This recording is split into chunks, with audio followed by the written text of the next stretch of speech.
Welcome to the Tolkien Collector's Guide YouTube channel, where we gather experts from around the world to discuss Tolkien's books and the people who read them. I'm Urulókë, and with me are Trotter and Mr. Underhill.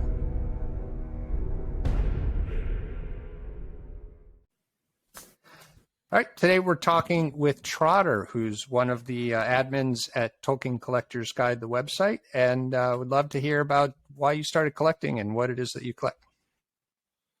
Well, surprisingly enough, I collect Tolkien books. I don't know. That is going to come as a big surprise for the Tolkien Collector's Guide. But ever since I was at school, and my teacher very conveniently read The Hobbit. He actually read two books, and the only one I can remember two of them.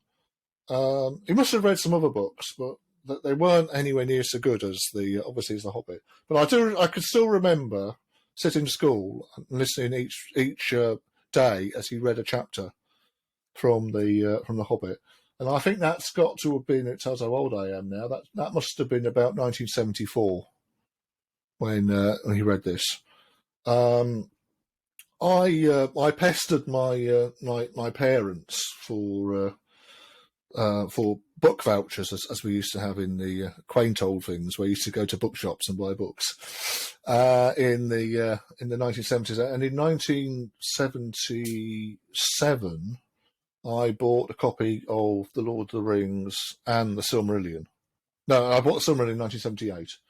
The 1977 copy of the Lord of the Rings that I bought was the one was the movie tie-in with the Nazgul on the front. And I read all the way through the book and then decided to read it again the next year. And I realised at one point that some of the chapters looked similar. And there was actually a printing error in my copy, and two parts were the same. So basically, Tom Bombadil was cut from my copy of the book.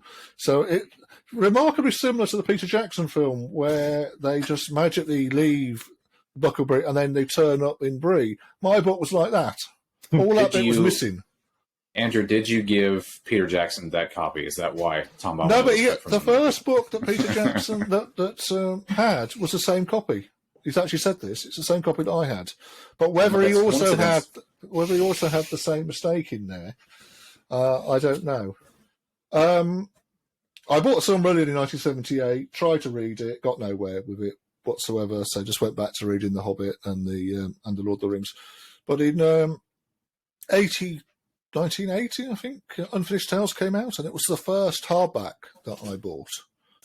The problem is, for me, was once I bought a really nice hardback copy of Tolkien with a fantastic map in the back, which is one of the best maps of Middle-earth in any book, really, is in Unfinished Tales.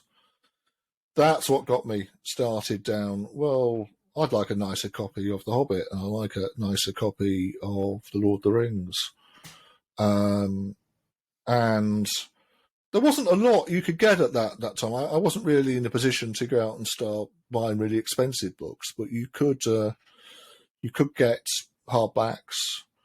And well, I actually think it really was the maps though that got me really interested. I really liked the map in Unfinished Tales, and I thought it would be nice to have the larger fold-out maps for Gondor, so that are in the Lord of the Rings. So that will be quite good.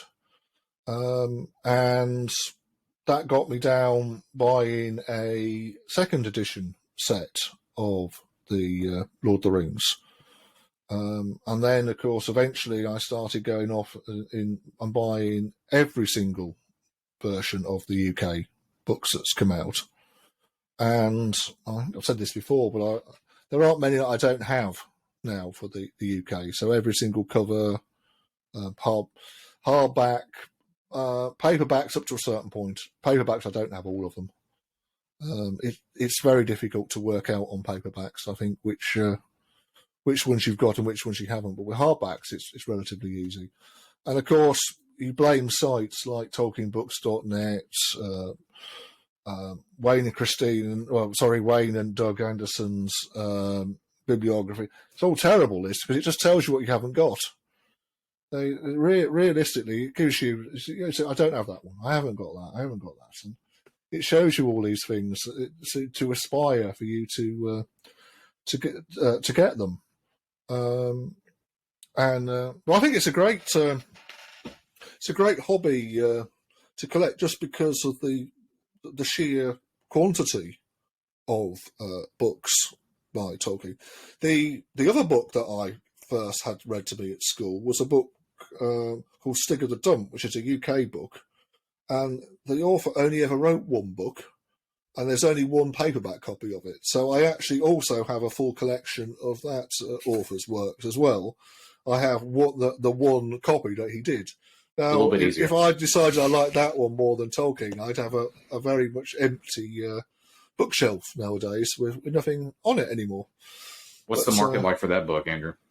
There isn't really a society for that particular author, or Amazon running down and saying, let's do a $1 billion TV series about Stig of the Dump. He has been on the TV. They have done a TV series of it. That's basically the how I got into collecting. And of course, and I think it also helps if you're a bit mad, like I am as well, and want to have all these. But what is the point, really, of having 120 copies of a book that's the same book? Realistically, there's not much difference between them. That's a fine question. What book do you think is your favorite, that you're most complete or most interested in trying to find copies of? I would have to say the only book that I have one entire bookcase for, with nothing else in it apart from that book, is The Hobbit. Even though I probably have more copies than some of the other books, it's by far The Hobbit is my favourite. Trotter, are there any Hobbits that you are still looking for? Yes, there is a very annoying Collins Cascade book, which I do know exists because I know someone who's got one, but it has the same ISBN number as the other more common books, and I'm waiting for to appear on eBay with a photograph of the cover and not stock image. There's loads of them with stock images, but not with the and it's not a particularly rare book, though. I'd quite like to get it because it's the only one I think I don't have for The Hobbit. I'll actually put a picture. We'll include a picture now, so that will actually mean that anyone else can buy it, and then they can start trying to sell it to me at a huge inflated price because they know I haven't a copy of it. I know you said about collecting paperbacks and how you have to draw a line somewhere. Do you find, I've found in my experience that collecting paperbacks can actually be more difficult than collecting hardbacks because like you said, it's difficult to find listings that are not just stock images. Yeah, they are very difficult, and they do tend to be in a lot worse condition than hardback, just because of the nature of the of how they're bound. I do actually like unread paperbacks, but of course, as soon as people read them, the spines get cracked and all kinds of things. And I have tried to replace some of my paperbacks with nicer copies, but on the whole, they are. I would suggest for people who are interested in collecting, is paperbacks are a good start, but realistically, you probably want to be moving on to hardbacks really quickly because they're much easier to read. They last longer. I find them more interesting books. So I do know some people who just collect paperbacks, and they have some wonderful collections. Absolutely, when you put them all together. What you've got some pretty unusual things. What's one or two that you think stand out as far as unique or hard to find? The only thing I think that I have that as a book that's unique is the proof copy of Sir Gawain and the Green Knight. That one really does, but that was remarkable to find. That's most likely one of a kind. Yes, I think it's the only one that's left. I think they made one. Most likely, yeah. But it's the only one I think that's in existence. The other areas that of course once you get into